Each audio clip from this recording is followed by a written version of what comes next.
Mentor Ramesh Prabha நேயர்களுக்கு வணக்கம். Admission advice சீரீஸில் இன்றைக்கி நம்ம பார்க்க போகிறது என்ன அப்படின்னு கேட்டிங்கனாக்கா, ஒரு காலேஜில் சேர்ந்துட்டு காலேஜை மாற்றிக்கலாமா கோர்ஸை மாற்றிக்கலாமாங்கிற வர சிந்தனை இது இப்போ சமீப ஆண்டுகளில் ரொம்ப அதிகரிச்சிருக்கு. எனக்கு கவலைக்குரியதாகவும் இருக்குது. எந்த மாதிரியெல்லாம் வருதுன்னு கேட்டிங்கனாக்கா, நான் என்ஜினியரிங் சேர்ந்துட்டேன், ஆனால் எனக்கு இப்போ இது பிடிக்கலை, நான் ஆர்ட்ஸ் அண்ட் சயின்ஸுக்கு போகலாமான்னு பார்க்குறேன். இது பிறகு இல்லை நான் இந்த காலேஜில் இது பிகாம் சேர்ந்துட்டேன், ஆனால் இது வேணாம், இதை விட்டுட்டு அந்த காலேஜில் பிபிஏ போய் படிக்கலாமான்னு யோசிக்கிறேன்.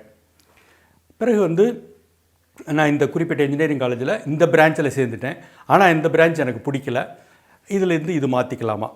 இதில் என்ன பார்த்தீங்கன்னாக்கா, நம்மளுடைய சிஸ்டம் ப்ரொசீஜர்ஸ் படி இந்த மாற்றிக்கிறதுங்கிறது ஃபர்ஸ்ட் ஆஃப் ஆல் அவ்வளோ சுலபம் கிடையாது. ஜஸ்ட்டில் இதை நீங்கள் நினைக்கிற காலேஜுக்கு நினைக்கிற நேரத்தில் நினைக்கிற பிரான்ச்சுக்கு மாற்றிக்கிறதுலாம் அவ்வளோ ஈஸி கிடையாது. ஒரு என்ஜினியரிங்கில் பண்ணணும்னாக்கா டைரக்டர் ஆஃப் டெக்னிக்கல் எஜுகேஷனில் ஒரு அப்ளை பண்ணி நீங்கள் எந்த காலேஜுக்கு விரும்புகிறீங்களோ அங்கே ஒரு வேக்கன்சி இருந்து இந்த காலேஜ் ஒரு என்ஓசி நோ அப்ஜெக்ஷன் சர்டிஃபிகேட் கொடுத்து, நீங்கள் சேரப்போகிற காலேஜ் ஒரு நோ அப்ஜெக்ஷன் சர்டிஃபிகேட் கொடுத்து இந்த ஃபார்மாலிட்டிஸ் எல்லாம் முடித்து சேரணும். இது எல்லாத்துக்குமே பொருந்தும். ஸோ முதல்ல இந்த ப்ரொசீஜரே ஈஸி கிடையாது. ரெண்டாவது முதல்ல இது பல பேர் எப்படின்னு கேட்டிங்கன்னா, இல்லை இந்த வருஷம் நான் ட்ராப் அவுட் ஆகிக்கிறேன், அடுத்த வருஷம் இது சேரலாமா. ஒரு வருஷங்கிறது லைஃப்பில் எவ்வளோ வேல்யூபிள் தெரியுமா. சர்வசாதாரணமாக ட்ராப் அவுட் ஆகிக்கிறேன் அப்படின்னு பேசுகிறது யோசிச்சு பாருங்கள். அதோடு இல்லை, நீங்கள் அந்த கல்லூரியோ அந்த பிரான்ச்சோ வேணாங்கிறதுக்கு எந்த அடிப்படை காரணமும் இருக்காது. சும்மா போகிற போக்கில் பிடிக்கல அப்படிம்பீங்க.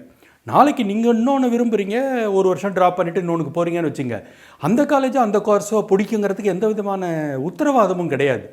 ஏன்னா கிளாரிட்டி வேணும். ஸோ அப்படி இருக்கும்போது இன்றைக்கி இப்போ இந்த ஆண்டில் மட்டும் பார்க்குறேன், எனக்கு சமீபத்தில் கணிசமான பேர், சார் நான் இதை மாற்றிக்கலான் இருக்கேன், இதை ட்ராப் பண்ணிடலான் இருக்கேன், இதை விட்டுட்டு அது போகலான் இருக்கேன், ரொம்ப சர்வசாதாரணமாக இந்த டாக் வருது. அதில் எனக்கு உடன்பாடு கிடையாது. தயவு செய்து ஒரு வருஷங்கிறது லைஃப்பில் பெரிய விஷயம். அதனால் எதில் இருக்கீங்களோ அதை கண்டினியூ பண்ணுறது தான் சரியானதாக இருக்க முடியும். ஸோ மற்றபடி இந்த மாதிரி அடிக்கடி அலைபாயுதே அப்படிங்கிறது சரியான போக்கு கிடையாது. அண்ட் இந்த வீடியோ பயனுள்ளது நினச்சினா உங்கள் நண்பர்களுக்கு ஷேர் பண்ணுங்கள், அவர்களும் பயனடையட்டும். மென்டார் ரமேஷ் பிரபா இதுவரை சப்ஸ்கிரைப் பண்ணலையா, உடனடியாக சப்ஸ்கிரைப் பண்ணுங்கள். நன்றி, வணக்கம்.